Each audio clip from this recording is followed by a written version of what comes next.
Il est 19h30 partout en Côte d'Ivoire. Bienvenue sur la chaîne toujours proche des populations. Heureux de vous retrouver pour votre journal. Voici les titres de ce début de week-end. Dans la commune d'Abobo, l'absence des ponts piétons au niveau du tunnel représente un danger pour les populations. Une situation qui crée de nombreux accidents. Le constat de nos reporters dans quelques instants.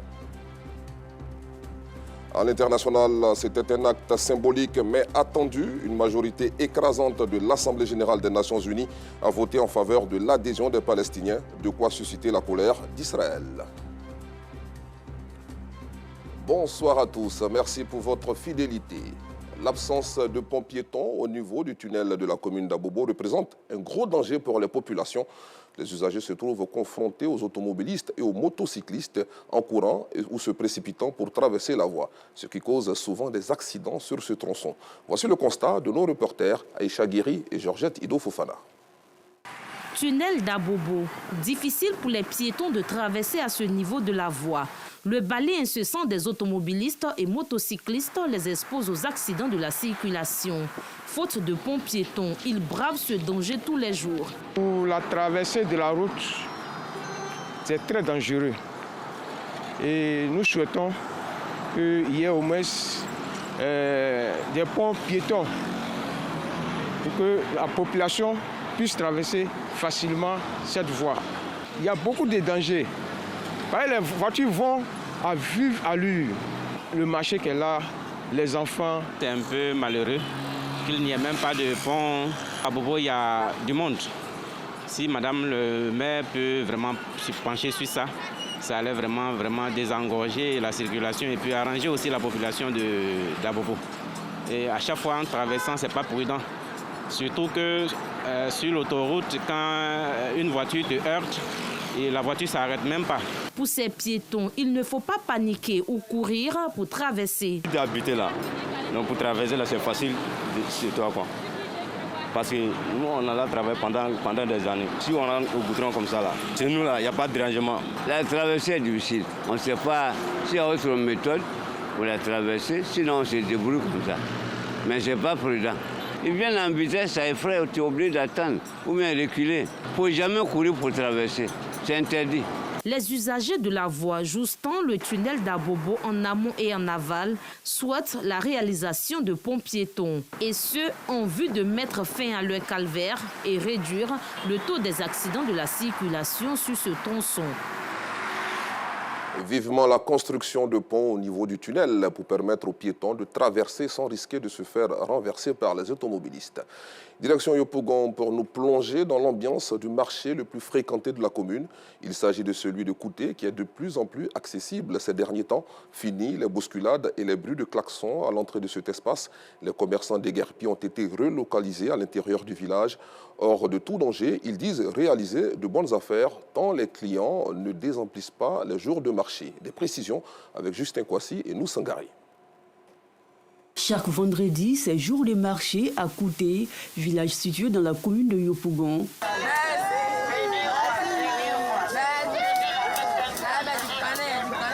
Ici, l'on trouve une diversité de marchandises à moindre coût. Friperies, bijoux, chaussures et autres marchandises. Aujourd'hui, vendredi, là, on a le marché et on est venu faire des achats. Je suis venue acheter des bijoux, des chaînes, des boucles d'oreilles avec un peu d'habits, quelques petits trucs qui me manquaient, quoi. On fait nos achats ici parce que c'est moins cher. Aller se déplacer, aller au marché, là, c'est pas les mêmes prix. Le bracelet, là, sans plaquer, ça peut coûter 5 000, 8 000, mais ici, c'est 1 500. J'ai vu un sac, on m'a dit le sac en ligne, ça coûtait 2 500. Et je me suis retrouvée ici, à ma grande surprise, le sac à 1 000 francs. Écoutez, c'est un marché où on a les marchandises à prix réduit. Ça nous arrange. L'afflux des clients dans ce marché, les mardis et vendredis, est une aubaine pour les commerçants. Ça me fait 4 ans que je vais au marché de Kouté ici. Et je vends en gros, il peut envoyer 8 sacs par jour. On peut vendre à moins 1 sac à 2 sacs. Ici, pour pouvoir liquider le bagage, on fait un prix en gros, ce qui nous permet de vendre en quantité. Le marché de Kouté, autrefois situé en bordure de route, a été délocalisé à l'intérieur du village. Un soulagement pour les automobilistes. Depuis les commerçants ont quitté le lieu, on arrive à travailler librement maintenant. On gagne du terrain à garer, pour pouvoir bien garer, prendre les passagers pour aller, sinon en vent, ce n'était pas facile. Désormais, les commerçants exercent leurs activités en toute quiétude. Côté sécurité, là, c'est bon, il n'y a pas de problème. Quand on est dehors, souvent il y a accident, souvent la voiture laisse la route puis vient nous prendre. On vend sans crédit. Ici, il n'y a pas amédement. Dès que tu paies les tickets, c'est fini. Situé en plein cœur de la commune de Yopougon, le marché de Kouté demeure accessible aux personnes à faible revenu. Intéressons-nous à présent à la 5e édition de Terra Madre Day qui s'est tenue récemment au centre pilote de la commune de Port-Boué. Important pour la santé de l'homme, leurs produits bio mettent à l'abri de diverses maladies telles que le diabète, l'hypertension artérielle et l'obésité. C'est donc dans cette optique que l'organisation internationale Slow Food a organisé cet événement pour sensibiliser les populations sur l'alimentation saine. Nous Sangaré. Franck est spécialisé dans la commercialisation de produits bio. Ce matin, il en propose une variété à sa clientèle. D'abord, il y a la pâte qui, à l'aide de la noix de cajou, on a réussi à faire cette pâte-là à tartiner. On a aussi des noix de cajou qui sont traitées, voilà, qu'on consomme également. Il y a aussi, à l'aide de la pomme, au lieu de jeter chaque fois, là, on a jugé bon, on a poussé nos études pour pouvoir faire ce jus-là. Nous avons également de la toupou, nous avons aussi de l'huile rouge. Voilà, qu'on a fait. Important pour la santé de l'homme, leurs produits bio mettent à l'abri de diverses maladies. Cancer, hypertension artérielle, diabète, obésité, entre autres. Selon une étude menée dans 195 pays par un programme de recherche de l'Université de Washington, un décès sur 5 dans le monde est lié à une mauvaise alimentation. La consommation de produits bio s'avère donc nécessaire. D'où la tenue de la 5e édition de Terra Madre Day. Ce salon de sensibilisation sur l'alimentation saine et bio est une initiative de Slow Food Côte d'Ivoire. Si nous ne nous ouvrons pas à la Côte d'Ivoire pour sensibiliser, parcourir les hameaux, les maisons, les quartiers pour sensibiliser, nous ferons partie, sinon nous serons complices de ce qui arrive à la population. L'organisation a en projet une série d'activités dont l'instauration des jardins potagers dans les établissements scolaires primaires. Les jardins potagers, c'est une réplique des jardins communaux ou des petits champs dans les écoles d'abord pour sensibiliser les enfants, pour montrer aux enfants ce que nous mangeons, comment ça se produit. Les jardins potagers, c'est des classes ouvertes où à 16h les enfants descendent pour venir apprendre qu'est-ce qu'une aubergine, comment sont les feuilles d'un plant de piment. Une initiative saluée par Atiwa Kofi, représentant du premier magistrat de la commune de Port-Boué. Le maire, Dr Oumou, est très attentionné à cela. C'est quelque chose qu'on doit promouvoir pour que les écoles soient pourvues de ces jardins. Parce que quand on parle de jardin bio, ça veut dire que c'est nous-mêmes qui sémons. Mais nous savons ce qui est bio, ce qui est bon, ce qui est sain pour les enfants dans les écoles. Slow Food face au défi de l'alimentation saine, c'est le thème de la 5e édition de Terra Madre Day. Parlons éducation dans cette édition. Dans la commune de Koumassi, la salubrité, l'hygiène et l'environnement préoccupent les acteurs de l'éducation nationale. À Koumassi, un concours dénommé « Mon école est la plus belle » a été initié par l'inspecteur de l'enseignement préscolaire et primaire du Remblai pour inciter les responsables d'établissements à assainir leur cadre de travail. Les détails avec Clément Boko. Les plantes vivent et respirent comme nous. Protégeons-les. Ou encore, je m'engage à respecter et protéger l'environnement. Avec ces slogans plantés un peu partout dans l'établissement et ses murs aux façades bien ravalées, l'école primaire publique Séré-Kouré, qui se trouve au sein du groupe scolaire Lagune, a fière allure. Ce qui lui vaut d'être désignée meilleure école primaire de la circonscription préscolaire et primaire de Koumassi-Remblai. Une fierté pour le directeur qui s'en réjouit. Lorsque je vois des enfants présentement, lorsqu'un papier tombe, le second qui vient, qui suit, il ramasse. C'est devenu un geste automatique. Les panneaux de sensibilisation. Les enfants, ils apprennent à vivre seuls, sans qu'on les guide.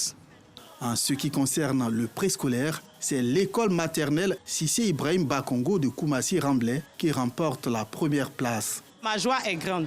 Et ce concours-là, vraiment, est bienvenue parce que ça permet à toutes les écoles de se mettre vraiment au travail, de se mettre en tête qu'elles doivent assainir les écoles parce que les enfants ont besoin d'un environnement sain pour une bonne éducation également.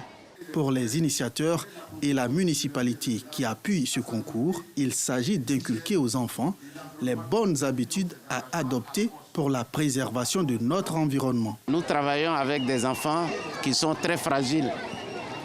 Et vous savez aussi que l'hygiène, c'est la vie.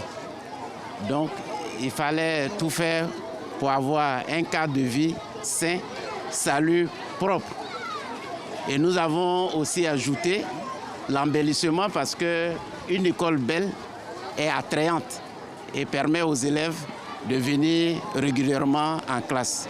Alors Koumassi n'est qu'un tremplin, mais notre vision c'est que cela se passe dans toutes les communes de Côte d'Ivoire afin que les enfants soient déjà éduqués au respect de l'environnement, qu'ils ne soient pas des adultes demain qui vont agresser notre cadre de vie, qui vont agresser l'environnement et qui vont mettre encore l'avenir des générations futures en péril. Le concours Mon école est la plus belle est à sa 3e édition et a vu la participation des 67 écoles publiques que compte la commune de Koumassi. Autre sujet à présent, le 11 mai 1981, Bob Marley décédait d'un cancer de la peau généralisé à l'âge de 36 ans. Depuis lors, tous les adeptes de la musique reggae célèbrent l'anniversaire de sa mort tous les 11 mai. C'est dans ce contexte que la communauté Rastakoul de San Pedro a organisé une conférence de presse pour annoncer les couleurs de cet hommage. Clément Boko. La communauté Rastakoul de San Pedro prévoit célébrer la légende de la musique reggae, Bob Marley. L'annonce a été faite au cours d'une conférence de presse. Cet hommage vise à honorer l'héritage musical et spirituel du père du reggae, Bob Marley. La musique reggae, c'est la musique live. C'est la musique live qui veut dire vivante. Il faut que ça vive. Parce qu'au travers de cette célébration, il faut concentrer Bob Marley vit. Pendant la célébration festive, l'immense talent musical de Bob Marley qu'il y a eu pour le peuple africain, mais aussi pour toute l'humanité. Parce que c'est un talent aujourd'hui qui est reconnu mondialement pour dire qu'il apporte haut cette musique qui fait la fierté de la race noire. Pour moi, la musique reggae est une des œuvres artistiques les plus abouties. Cette journée d'hommage sera animée par des danses traditionnelles, des conférences et un concert géant autour de la problématique Mémorial Bob Marley ou la célébration d'un héros d'Afrique. Cet événement promet d'être une célébration vibrante de la vie et de l'impact de Bob Marley, soulignant son statut de héros tant aimé en Afrique.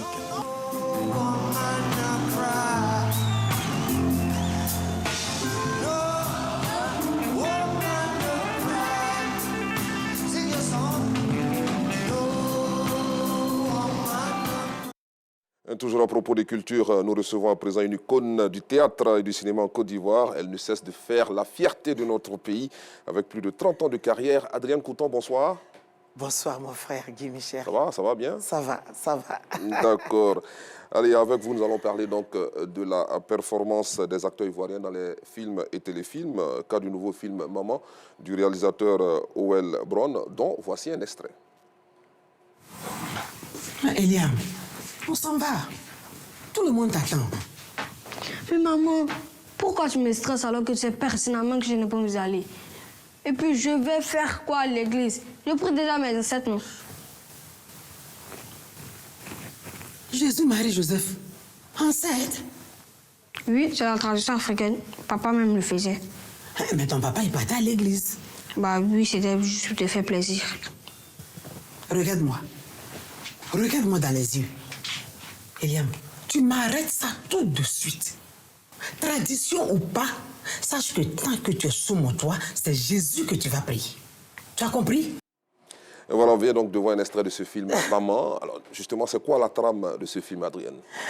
D'abord, je dis merci à la RTI qui continue de promouvoir la culture. Et je tire mon chapeau à ce grand réalisateur Owel. Et je félicite aussi son casting déjà. Il faut dire que c'est un film qui parle de tout. Un film qui parle de tout, qui parle de tout le monde, mais qui parle spécifiquement des mamans qui sont face à leur destin quand elles ont perdu leur mari. Et c'est cette maman-là que je joue. Et je vous assure que je joue les rôles, mais ce rôle, je ne l'ai jamais joué.